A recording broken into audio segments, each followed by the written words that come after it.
Bwana Yesu asifiwe. Karibu katika ibada ya asubuhi ya Anza Siku na Bwana inayokuja kwako nami Pastor Miamba, na leo ni siku ya Jumanne ambapo ni mfungo kama ilivyo desturi yetu Jumanne na Ijumaa, na tutakuwa tunaendelea kumshukuru Mungu na kuomba mahitaji yetu mbalimbali kwa Bwana tukiwa katika hali ya mfungo wa masaa 12.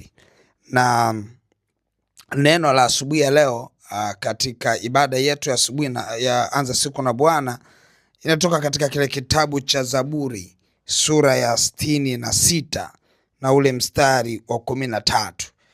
Biblia inasema hivi, mstari wa 13 hadi ule mstari wa 14. Anasema hivi: nitaingia nyumbani mwako na kafara, nitaondoa kwako nadhiri zangu ambazo midomo yangu ilizinena, kinywa changu kikazisema nilipokuwa taabuni. Maandiko yanaeleza kwa habari ya nadhiri. Haya ni aina ya maombi ambayo mtu anaenda mbele za Mungu kuweka agano na Mungu ama makubaliano na Mungu na kumlazimisha Mungu kwa namna yoyote kadri apendavyo kutenda jambo fulani. Lakini na huyu mtu anapoenda mbele za Bwana kwa nadhiri ni kwamba anajifunga katika ulimwengu wa roho na Mungu wake, ya kwamba Mungu kinitendea hiki basi na mimi nitafanya hiki. Sasa hiyo ni nadhiri ambayo Mungu huwa anakuwa mwaminifu sana kuifanya na kuijibu, kwa sababu tumeiona kwenye maandiko Mungu akifanya hivyo, akawapa watu wake yale mambo yote ambayo alikuwa amewapa, kwa sababu tu ameweka nadhiri na yeye. Sasa maandiko yanasema ya kwamba Mungu anasema hivi ya kwamba nitaingia nyumbani mwako. Maandiko yanasema nitaingia nyumbani mwako kwa kafara, nitaondoa kwako nadhiri zangu ambazo midomo yangu ilinena, kinywa changu kikasema nilipokuwa taabuni. Mara nyingi sana hizi maombi ya nadhiri huwa yanafanya pale mtu anapokuwa katika changamoto fulani, anapokuwa kwenye tabu fulani, anapokuwa kwenye uhitaji fulani, kwamba Mungu, mimi sasa hivi sina fedha, nadharaulika, ikiwa siku utakao nibariki nitafanya kitu fulani, ama ukinipa fedha nitafanya kitu fulani. Anyway, tusome kidogo tuone kilichotokea kwa Hana. Hana na yeye alifanya maombi ya nadhiri, akamwambia Mungu ya kwamba endapo atapata mtoto wa kiume ni nini kitatokea. Ngoja tusome kile kitabu cha Samueli wa kwanza sura ya kwanza na ule mstari wa 11. Maandiko yanasema hivi, yanasema akaweka nadhiri akasema, e Bwana wa majeshi, ikiwa wewe utaliangalia teso la mjakazi wako na kunikumbuka, wala usisahau mimi mjakazi wako, na kunipa mimi mjakazi wako mtoto mume, ndipo mimi nitapompa Bwana huyo mtoto siku zote za maisha yake, wala wembe hautamfikia kichwani kamwe. Anaweka hiyo nadhiri mbele za Bwana, na tunaona Mungu anamjibu Hana kwa kumpa mtoto Samueli. Na ukiendelea kusoma hapo unaona mara baada ya mtoto Samueli kuzaliwa, na mara baada ya kuwa sasa amekuwa yuko vizuri, anaweza akapelekwa hekaluni, Hana alitimiza yote aliyoyasema kwenye kinywa chake na akampeleka mtoto hekaluni, akawa ameiondoa ile nadhiri aliyeiweka kwa Mungu wake. Na ndio maana tunaona anasema hivi, nitaenda kuiondoa nadhiri, makubaliano. Kwa mara nyingi sana haya makubaliano Mungu huwa anayatenda kwa uaminifu, na ni vyema sana kuweka nadhiri na Mungu wako, wala usiogope, imradi tu uwe tayari kuiondoa hiyo nadhiri. Utakapotendewa kile ulichokiomba, uwe tayari kuiondoa hiyo nadhiri. Wengi wameingia kwenye shida kwa sababu waliweka nadhiri kwa Mungu wao, lakini mara baada ya kupokea vile ambavyo walikuwa wanatamani wapokee, hawakwenda kuiondoa hiyo nadhiri ambayo wamekuwa ukiiweka kwa Mungu wao. Hiyo sasa ni shida nyingine kubwa sana ambayo hata leo natamani uielewe. Yamkini si mara ya kwanza kuweka nadhiri na Mungu wako, lakini yamkini haukuwa mwaminifu kuiondoa hiyo nadhiri uliyoiweka kwako na Mungu wako. Tukisoma ule katika kile kitabu cha Mhubiri sura ya 5 mstari wa 4, anasema wewe ukimwekea Mungu nadhiri usikawie kuiondoa, kwa kuwa yeye hawi radhi na wapumbavu, basi uiondoe hiyo ulioiweka nadhiri. Ni afadhali usiweke nadhiri kuliko kuiweka usiondoe. Sasa hii ni ujumbe ambao umekaa kwa lugha ngumu kidogo, ambao Mungu anakemea wewe ambao unaweka nadhiri wakati wa shida. Wakati wa shida mtu huwa na mwepesi wa kuahidi kwamba Mungu ukiniponya mimi nitakutumikia. Akishaponywa unakuta huyo anaenda na mambo yake.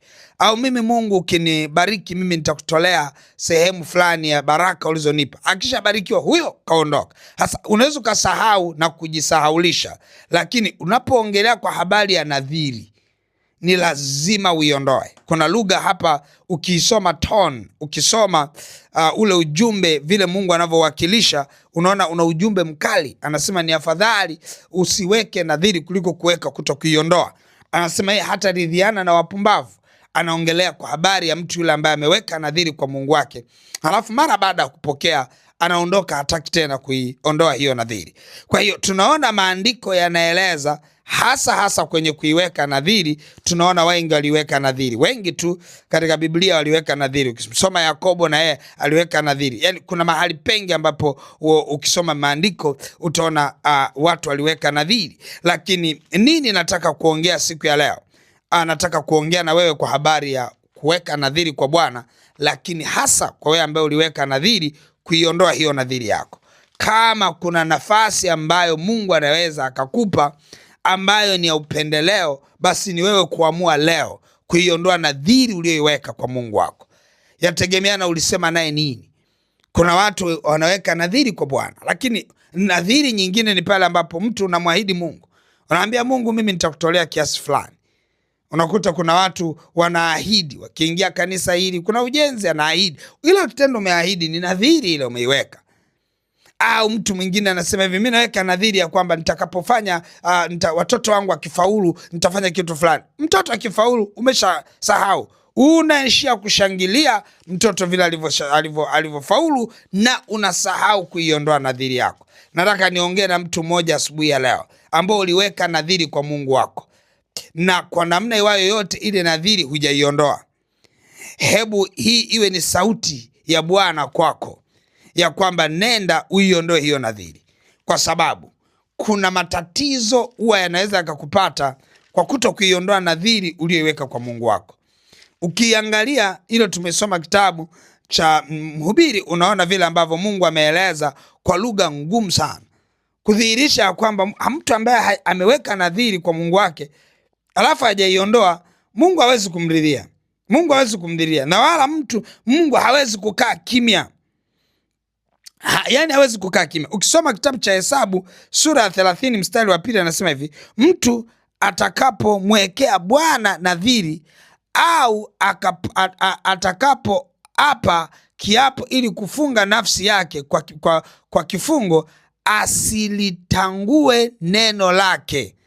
Asilitangue neno lake. Yani usije ukajisahaulisha. Anasema na atafanya sawa na hayo yote yaliyotoka kinywani mwake.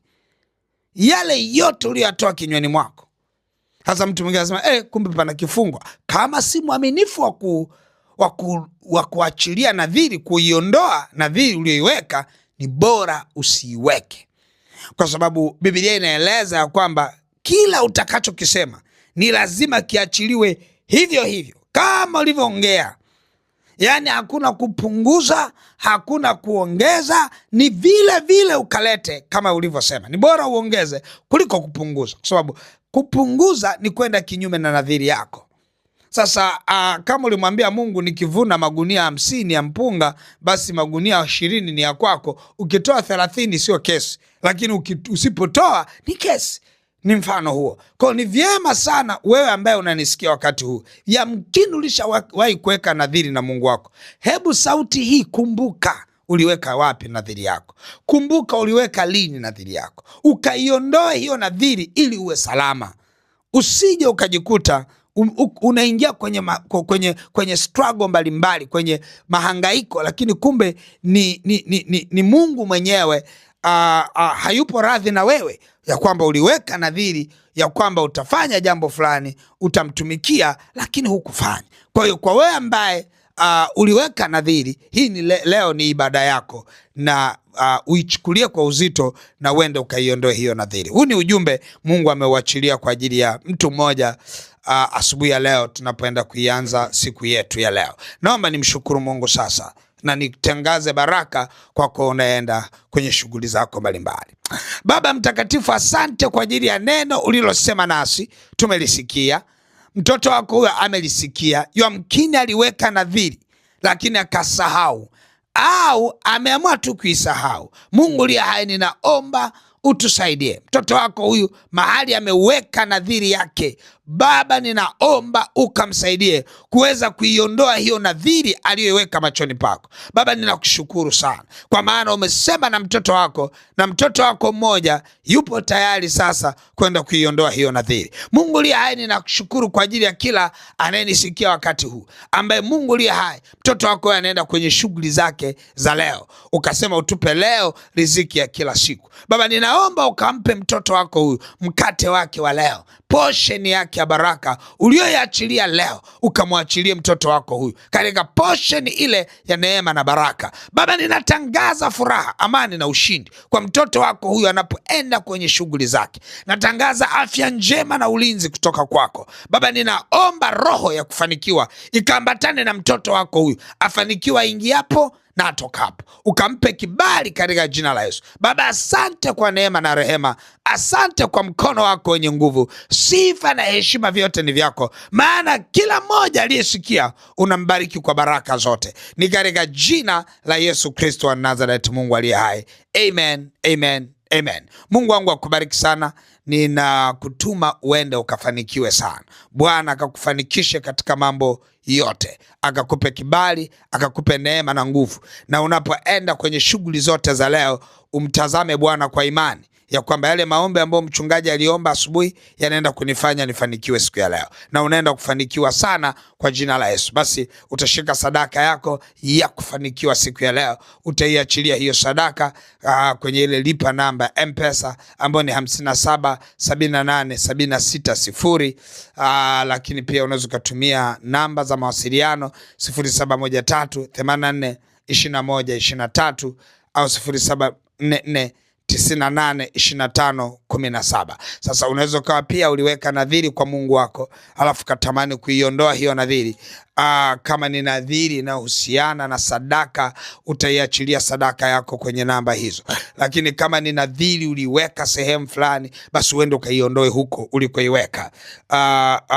Yamkini uliweka kanisani, kanisa fulani, ukaiondolee huko ulikoiweka hiyo nadhiri yako.